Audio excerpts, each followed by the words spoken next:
Evet sevgili seyirciler, Antalya eşsiz güzel bir şehrimiz. Ormanlık hemen önümüz ve çok da güzel. Aşağıyı da görüyorsunuz. Bakın yukarıda orman. Hemen buradan döndüğümüz zaman da deniz manzaramız ve liman Antalya'nın en güzel yerlerinden birindeyiz. Efendim Konyaaltı Hurma'nın üstü Altınyaka yolu üzerindeyiz. Evet, niye buradasın Cevdet diye soruyorsunuz. Evet, biz biliyorsunuz çok özel haberlerin peşindeyiz. Efendim burada gördüğünüz direkler var. Bakın burada daha önce ağaçlar varmış, çam ağaçları varmış. Bu çam ağaçları kesiliyor ve bu direkler buraya dikiliyor. Bu direklerin dikilme amacı ne olabilir? Şimdi enteresan olan yine orada bir kaya parçası varmış. Onu düzlemişler. Telle de çevrili. Bu arazinin ormana ait olduğunu biliyoruz. Çünkü baktığınız zaman hemen de arkamızda öyle. Ormana ait bir arazi ki kaldı ki burada hemen yanında gördüğünüz bu çam ağaçları kesilerek bu arazi düzletiliyor ve bu direkler dikiliyor. Çünkü buraya bir restoran yapılacak. İddiaya göre bir meclis üyesinin de bu restoranta ortaklığı olduğu söyleniyor. Yine aynı şekilde hemen bu yamaçta, hemen bu ağaçların altında bir çiftlik var. Bir yine restoran var. Onların da buraya doğru ortak olduğu söyleniyor. Bunlar hep söyleniyor, iddialar. Ama bu direkleri dikilmekle ve burada restoran yapmakla ilgili yetkililerin haberi var mı? Yetkililer bundan haberdar mı? Yani buraya bu doğayı katledip bu direkleri dikip buraya restoran yapmak serbest mi? Yani yok her gelen önüne. Bakın arkada hemen bir tepe daha var. Biz de buraya acaba bir restoran yapabilir miyiz? Dikebilir miyiz?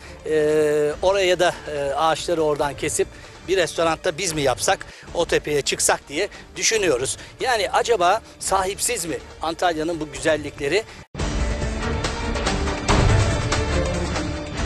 Bunları buradan yetkililere soruyoruz. Evet, Altınyaka yolundaki bu direkler neden dikildi ve niçin buradaki ağaçlar kesildi?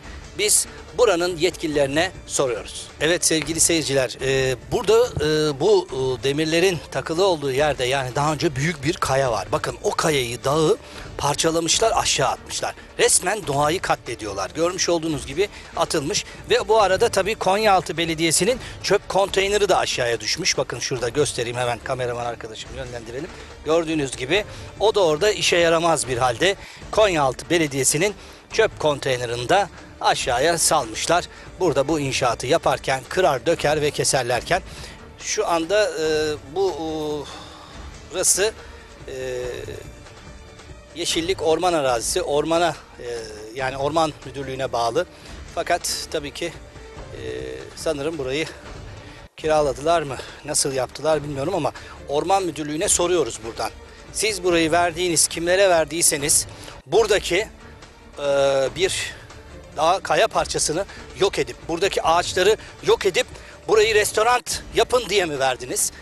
Buradan Antalya Orman Müdürlüğü'ne soruyoruz. Buradaki bu araziyi kiraya vermiş olabilirsiniz, işletmeye vermiş olabilirsiniz. Buradaki kaya parçalarını katledin, ağaçları yok edin ve buraya restoran yapın diye mi verdiniz? Onu da merakla soruyoruz. Burada da zaten yine şurayı da bir alırsak gördüğünüz gibi bir çukur kazılmış, herhalde buraya da bir şeyler yapacaklar. Bu şekilde de yolu hazırlamışlar ve bu direkleri buraya dikmişler. Buradaki güzelim çam ağaçlarını keserek.